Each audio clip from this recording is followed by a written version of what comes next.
우리 하나님의 말씀을 보겠습니다. 하나님의 말씀은 구약성경 아모스 1장 1절에서 5절 말씀까지 강의하겠습니다. 구약성경 1275페이지에 있는 아모스 1장 1절에서 5절 말씀을 강의하겠습니다. 1절입니다. 같이 1절부터 2절까지만 같이 읽습니다. 유다왕 우시아의 시대 곧 이스라엘의 왕 요아스의 아들 여로보암의 시대 시인 전 2년에 도구왕 목자 중 아모스가 이스라엘에 대하여 이 상으로 받은 말씀이라. 그가 이르되 여호와께서 시온에서부터 부르짖으시며 예루살렘에서부터 소리를 내시니 목자의 초장이 마르고 갈멜산 꼭대기가 마르리로다. 아멘. 아멘. 오늘부터 아모스를 강의를 하겠습니다. 아모스는 2절에서 이제 아모스에 대해서 자기가 이제 자기를 소개하고 있습니다. 아모스가 누구냐? 이제 유다왕 우시아의 시대 곧 이스라엘 왕 요아스의 아들 여로보암의 시대. 유다왕 그러니까 당시에 이제 이스라엘은 남유다와 북이스라엘로 나누어져 있었는데 이 이스라엘이 망하기 약 150년 전에 기록된 것입니다. 예. 하나님이 이제 이스라엘을 쭉 에레미야와 에스겔을 통해서 망하는 장면을 에레미야를 통해서 이사야 시대부터 경고했던 그것이 완전히 이제 에레미야 시대에서 완전히 망했습니다.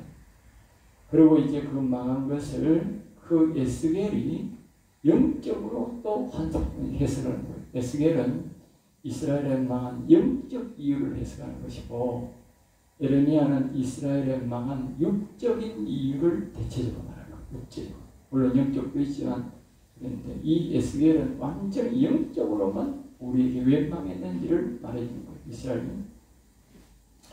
그리고 이제 그 뒤에 쭉 전부 다 호시아도 마찬가지고 요엘도 마찬가지고 이제 이 이스라엘의 다니엘을 통해서 이스라엘의 망해서 포로로 붙잡혀간 그 상황을 다 이제 설명해 놓고 이제 다시 돌아가서 호시아나 요엘이나 아모스는 그 수백 년 전에 하나님이 어떻게 말씀했는가를 우리에게 말해주는 거예요.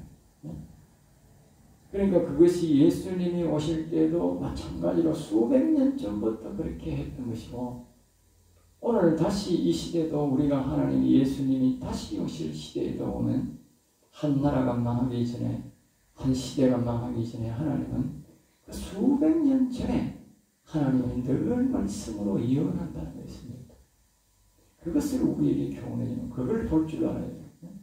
그래야 미래가 볼 줄 알고 앞으로 되어질 일들을 현 시대의 목회자들이 뭐 가짜 목사들을 말할 필요 없지만 하나님의 성령에 감동된 목사들이 설교를 할 때에 그 설교가 바로 수백 년 된 뒤에 수십 년 뒤에 되어질 일들을 예언의 말씀이라고 하는 걸 알아요. 예언의 말씀. 당장은 아니라도 그것을 이제 교훈하기 위해서 하나님이 호시아를 통해서 요엘을 통해서 아모스를 통해서 앞으로 계속 말씀을 하는데 이 아모스라는 것은 이제 유다왕 요시아 시대 이스라엘 왕 요아스의 아들 여로보암 시대의 지진 전 지진이 큰 지진이 있었던가 봐요. 그게 그런 지진이 났는데 그 2년 전에 드고아의 목자다. 드고아는 베들레헴의 남쪽 한 8km 지점이 있는데 해발 한 840m 높이에 있는 840m면 굉장히 높아요. 우리가 초래봉이 600몇 미터밖에 안 돼. 그 뒤에 있는 게 700몇 미터밖에 안 돼. 그러니까 초록의 위에, 초록봉보다 100m 더 높은 그 위에 시대에 거기에 성을 지어놓고 양떼를 부리고 사는 사람들이야. 우리나라 같으면 거기에 못 사는 거야. 지금 우리 중은 물이 없어 못 사는 거야.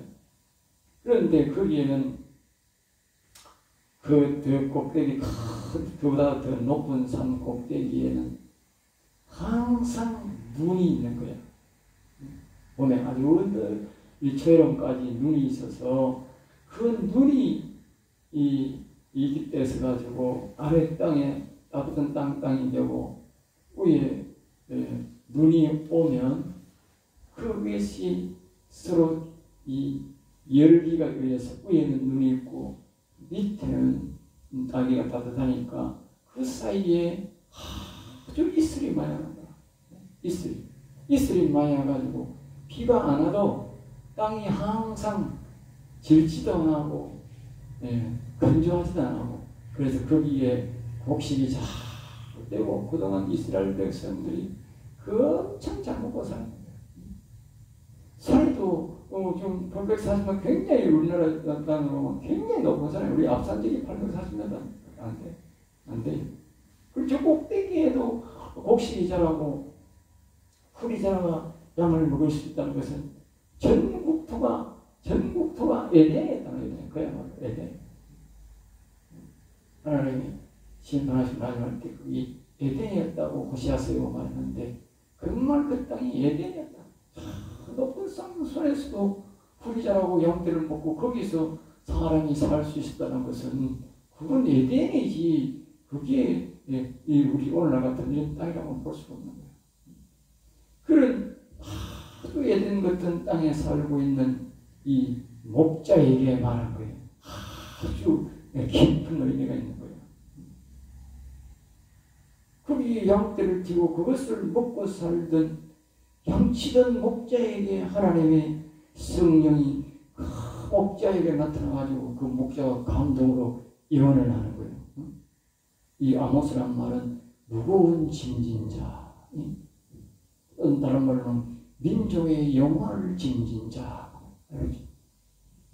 그 백성들이 영혼을 위해서 예언을 하는데 그 아모스는 양을 치는 목자였다는 거죠. 하나님이 이제 하나님의 성전의 성자를 통해서 예언을 이스라엘 백성의 멸망을 예언할 뿐만 아니라 각양각색의 사람들을 통해서 예언한다. 한 나라가 망하기 전에는 하나님이 반드시 그 교회의 목사들에게 말하는 게 아니라 성령이 감동되어 있는 직장인할지라도 농민들할지라도 성령이 감동이 되면 예언한다. 그리고 이 사람은 아주 양을 치는데 하나님을 섬기면서 경건했던 사람인가. 그렇게 하나님의 영이 그 사람에게 성령이 임해서 그 사람을 통해서 예언하게 하는 거예요. 그리고 이 사다모스가 이제 그 말씀에 순종을 한 거지. 순종을 하고 이상으로 받은 말씀이라. 아모스가 본 이상. 그리고 아모스가 환상으로 보면서 하나님 앞에 앞으로 될 일에 대한 말씀을 들었다. 그래서 환상모론 가운데 우리가 이 신약에 보면 사도 요한에 보면 밤모섬에서 그렇게 본다. 밤모섬 고난 속에서 환상 속에 하나님의 음성이 들리니 그게 계시록이야. 이 아모스나 그 계시록에 있는 사도 요한이 본 계시록이나 똑같다고. 상황이 똑같은 거예요. 다른 게 하나도 없는 거예요. 그러니까 계시록은 오늘 우리 이 시대에 앞으로 모든 인류의 종말에 대해서 우리에게 예언하는 것이지만 이 아모스는 그 시대에 대한 뭐예요? 계시록입니다. 그 시대에 있는 계시록입니다. 그리고 양치는 목자가 하나님이 하도 안다. 물론 이제 이 말씀을 보면 이스라엘 백성들이 그 일반 농민들에게 예언이라고 봐야 돼요. 농민들에게. 그러니까 그 당시에 왕도 타락하고 보관도 타락하고 제사장도 타락하고 그러니까 대다수가 그 다음에는 다 농민인데 농민도 타락했다. 농민도 타락. 그러니까 하나님이 그 농민에게 하나님의 성령의 말씀을 이 드보아를 통해서 목자를 통해서 우르사레스에게 예언했다. 그 예언이 뭐냐? 2절이 나오는 거예요. 2절이 바로 갈멜산 꼭대기가 말하리라. 이 주제가 뭐예요? 갈멜산 꼭대기가 말하리라.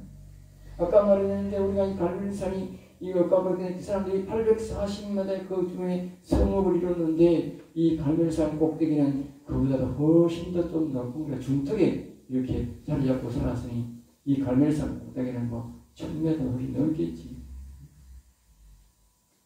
그런데 제가 아까 말했잖아. 갈멜산 꼭대기에 늘 눈이 있어야 되는 거다. 여름 가까이 될 때가.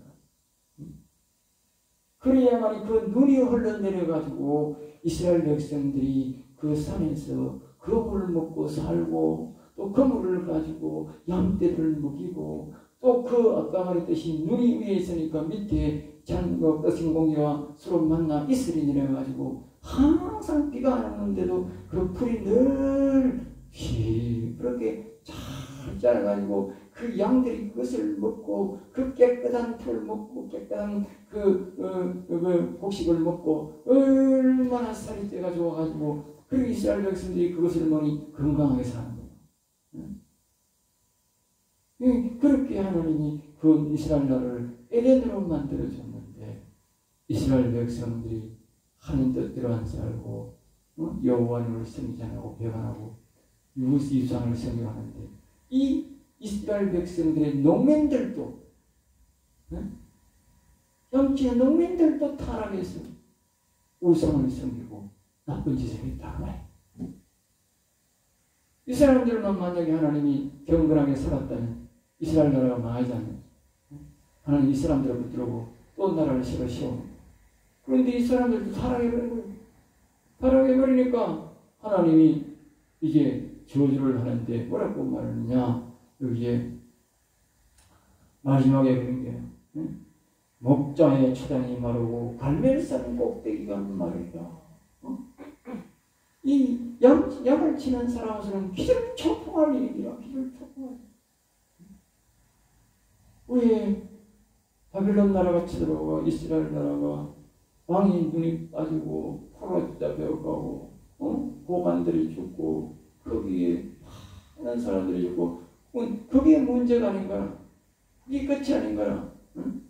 그래도 남아있는 사람은 먹고 살고 뭐 살아야 되는데 하나님이 산꼭대기에 거기에가 눈이 늘 있어야 되는데 산꼭대기가 말라버리고 그러면 중턱에 그 사는 사람은 저절로 아무도 못 사는 거야.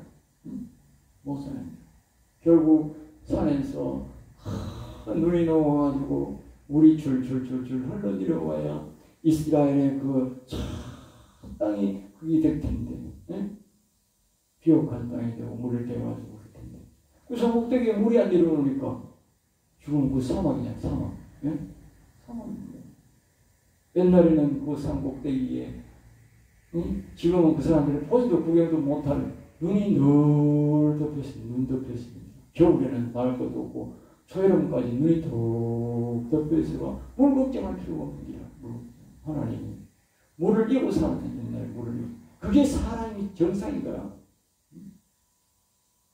북극에 눈이 얼음이 꽉 쌓여있는 게 그게 지구가 복인 거라. 그 눈 다 놓고 만드는 거라. 얼음 다 놓고 만드는 거라. 에레벤트 산에 그 위에 눈이 꽉 있는 게 그다라 복인 거라. 그러면 1년 365일 내 물이 흘러 내려가는 거야. 거기에 보게. 그러면 산골짜기에도 농사를 지어도 되는 거야. 그게 복인 거야. 그런데 하나님이 잘못을 하고 나쁜 짓을 하니까 산꼭대기에 거기에 물을 다 말라버리니까 중턱에도 밑에도 자연적으로 다 사막이 되어버린 거예요. 사막. 이스라엘 나라 그때 하나님이 사막을 만들어버린 거예요. 지금까지 사막이야. 지금은 저 밑에 있는 물을 이 기계로 해서 끌어올려서 해서 그렇지. 안 그러면 물이 없어. 그때 하나님이 그렇게 말씀하셨다. 말씀하셨다. 자, 그 다음에 3절부터 5절 말씀 보긴 태양신 섬긴 자를 멸망시키리라. 태양신 섬긴 자들을 멸망시킨다. 3절에 보면 여호와께서 이와 같이 말씀하시되 다메섹의 서너 가지 죄로 말미암아 내가 그거를 돌이키지 않으니 이는 그들의 철타잡기로 타다가듯이 길라앗을 악하였음이라. 길라앗을 괴롭힌 죄라.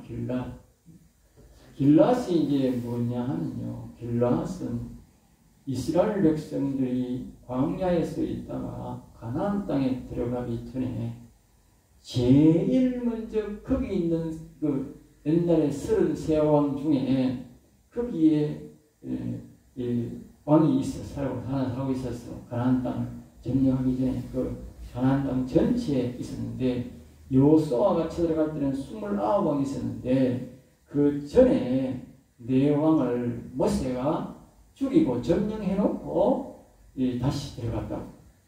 하늘나라 가고 그 다음에 이제 있는데 그때의 그 네 왕을 따쓴 기념으로 만든 곳이 뭐냐? 그게 길라스야. 그래서 이스라엘 백성들이 모든 그 당시에 전쟁이 일어날 때는 항상 어디를 가느냐? 그것이 자기들의 첫 승리의 기쁨이야. 첫 승리의 기쁨이기 때문에 무엇이든지 전쟁을 치든지 무엇이든지 뭘 하는 사람들은 다 거기 가서 그 길라스에 가서 하나님 앞에 예배드리고 무슨 일이든지 시작하는 거야. 그건 굉장히 중요한 거잖아. 그런데 이 다메섹 사람들이 말이죠. 이 길란 사람들을 괴롭히고 타락시키는 거예요. 그러니까 이 믿음의 신앙시는 우리가 그 중심은 우리 예루살렘이 가장 늦게까지 보존되듯이 이 믿음의 성지는 아주 오래도 보존되는 거예요. 이스라엘 백성들이 그렇게 많이 타락을 해도 길라 사람들은 믿음을 지키려고 막 노력하고 있었는 거야. 그런데 요 다메섹 사람들이 가가지고 그 길라 사람들을 타락시키는 거야. 그 말이야, 그 말.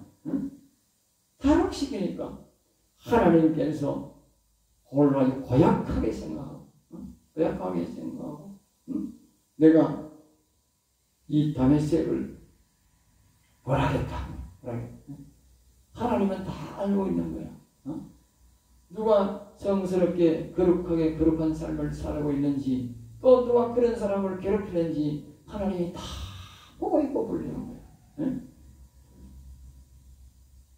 4절입니다. 내가 하사엘의 집에 불을 보내리니, 하사엘의 집에.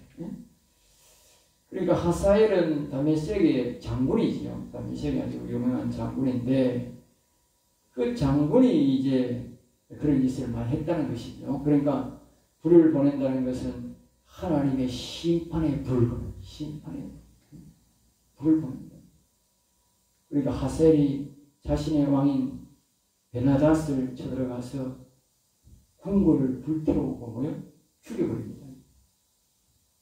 그리고 이 베나닷이라는 놈이 더 나쁜 짓을 많이 했겠지. 그러고 하니까 이 아까 말했던 이 길라 사람들을 괴롭히고 그래 하니까 하나님이 심판의 불을 그 하사엘에게 넣어주고 가지고 하사엘이 가가지고 막 그냥 그 왕을 그냥 죽여버린 거야.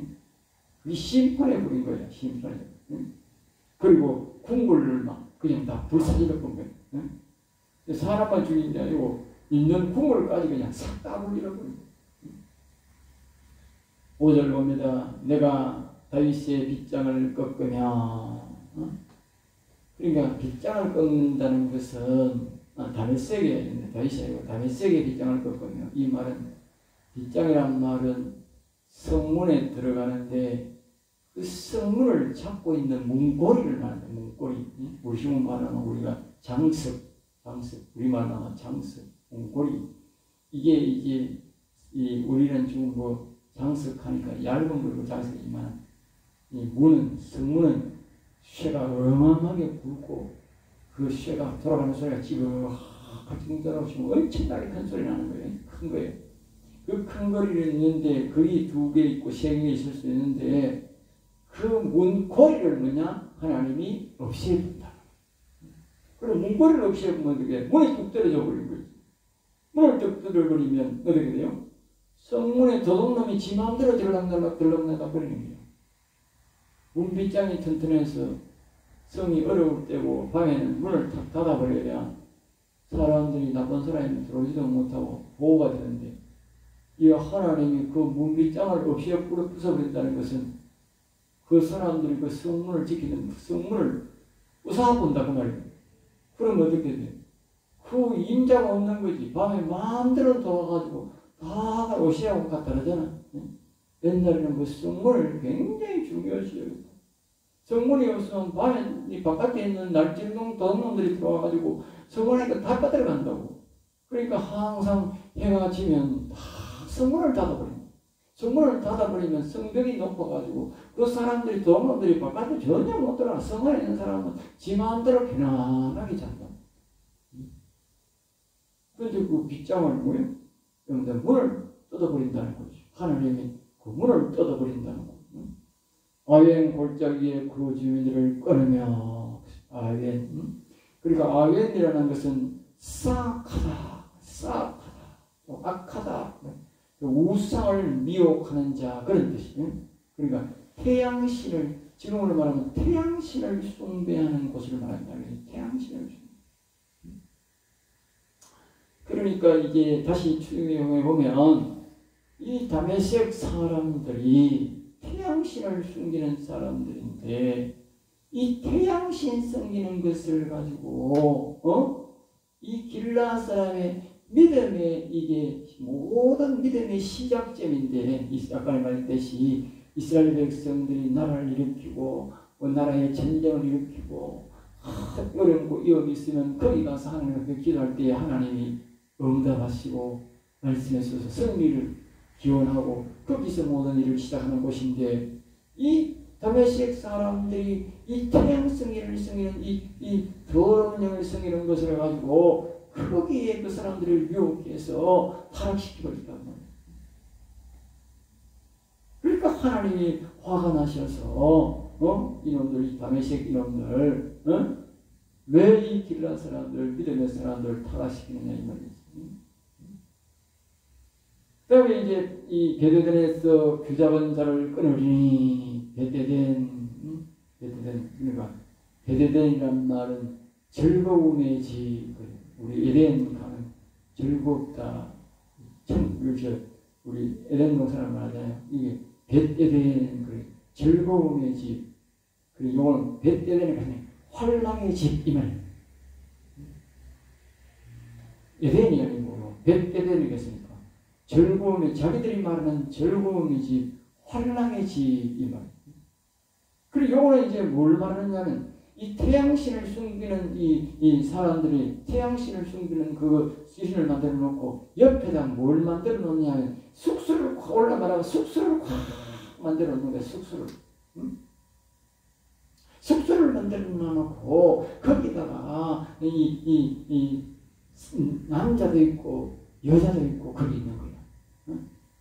그러면 남자가 오면 남자가 거기서 제 쾌락을 즐기고 여자가 오면 여자가 또 남자가 쾌락을 즐기고 거기 오면 그게 그 신이 그런 신을 만들어 놓고 그 짓 하는 거야. 오시오 같은 건 안 되겠지만 아주 옛날이니까 미개 시대니까 그렇게 말입니다. 사람이 오면 쾌락을 즐기는 태양신은 태양신이 그리고 막 그 신을 빗대어 가지고 막 물론 악신이 되니까 악한 영이 해가지고 악한 짓을 하지만은 그러니까 그걸 아주 나쁜 방법으로 그걸 자기들도 그 종교적으로는 합법적으로 만들어가지고 그냥 남자가 쾌락을 즐기는 곳으로 만들어버려. 쾌락. 그러니까 온 세상이 다 더러워져 버린 거지. 온 나라가 다 더러워져 버린 거지. 그런 일들을 이 다메섹 사람들이 봤다. 그리고 그런 것들을 길란 사람들을 미혹해가 빨아들여가지고 같이 미혹해가지고 그렇게 만들어버렸다고. 그러니까 이거는 블레셋 자신들만 해도 하나님 앞에 천벌받을 놈들인데 벼락을 맞아도 마땅할 놈들인데 이 믿음의 사람 이스라엘 백성들을 미혹해가지고 그들을 타락시켰으니 하나님이 가만히 있지 않는다고 말이야. 그래서 하나님이 어느 날 아까 위에 4절에 보면 이 베나다라는 사람을 하나님께서 그냥 불같은 마음을 하나님의 심판의 불을 집어넣어가지고 가가지고는 막 그냥 하사엘을 죽여버리고 막 하사엘에 있는 궁궐을 불살리고 그 나라가 망해버린 거지. 나라가 망해버린데 뭐지 우상을 못 섬기는 거지. 이스라엘 백성들이 그렇게 곳곳에 우상을 섬기다가 이스라엘 나라가 망해버리고 우상이 어디 있어? 아무것도 없지. 산산마다 별별 우상 다스리다가 나라가 망하니까 싹 다 없애버린 거예요. 그래서 하나님이 나라 없애버린 거예요. 우상을 너무 많이 섬기고 너무 엄난하면 하나님 나라를 없애버린 거야. 왜? 그래야 우상 안 섬기거든. 우상 자꾸 너무 많이 섬기면 하나님 나라 없애버린다니까. 우리나라를 보면, 이 대선을 보면 서로 막 우상을 막 섬긴다. 우상 참 많이 섬기는 거야. 우리나라도 알고 보면, 몰랐던 사실이지만, 우상 섬기는 사람이 어떤 사람은, 70만 명, 200만 명이 다. 우리는 말하면 그 사주팔자 보고, 철학자, 좋은 말로는 철학자고, 나쁜 말로는 뭐예요? 전쟁이지 뭐. 목회자는 30만 명밖에 안 되는데 전쟁이가 70만 명. 점 보는 사람들이 가만 앉아 놀면서 돈 안 주면 점을 보겠어. 우리나라가 참 심각하다고 생각해요. 망할 징조 들은 거지, 망할 징조. 그러므로 우리는 항상 이런 것들을 잘 기억하고, 하나님이 미리 우리에게 성령에 감동된 사람들을 통해서 말씀할 때에 나라를 위해서 기도하고 정신을 차려야 된다. 정신을 차려야 된다. 절대 나라가 망하는 것은 우연히 저절로 갑자기 망한 것이 아니고 하나님께서 수백 년 전에, 오늘 이 아모스는 이스라엘 망이 150년 전에 하나님이 예언을 하셨다. 나라가 망하면 보통 자기만 힘든 게 아니라 온 나라 백성들이 다 힘들고, 더군다나 우리 생각에는 나라가 망해도 먹는 거는 잘 먹고 잘 살겠지. 안 그렇다니까. 북한 나라 봐요. 똑같은 우리 같은 나라인데 먹을 것이 없어서 배가 고파서 왜 다른 나라로 도망가고 살려고 몸부림치는 거 보면 우리나라도 예외가 아니야. 우리나라도 그렇게 우상 섬기고 하나님을 바라 안 섬기면 곧바로 그렇게 되는 것입니다. 오늘 저와 여러분이 아모스의 예언의 말씀을 잘 기억하면서 늘 여호와의 이름을 의지해서 우리는 이런 평거를 위한 하나님의 복을 받고 사는 저와 여러분 되시기를 주 예수 이름으로 축복합니다. 기도하겠습니다. 하나님 감사합니다. 저들을 사랑하여 주셔서 오늘도 귀한 말씀, 생명의 말씀을 주심을 감사하나이다. 우리도 이와 같이 어리석은 백성이 되지 않아 오직 여호와를 섬겨서 지혜로운 백성이 되어서 앞으로 모든 일들을 대체해 나가며 하나님을 잘 섬기고 많은 사람들을 밝은 길로 옳은 길로 인도해서 모든 나라가 형통하고 복을 받는 민족이 되도록 역사하여 주시옵소서. 미사오고 나서의 주 예수 이름으로 기도드리옵나이다. 아멘.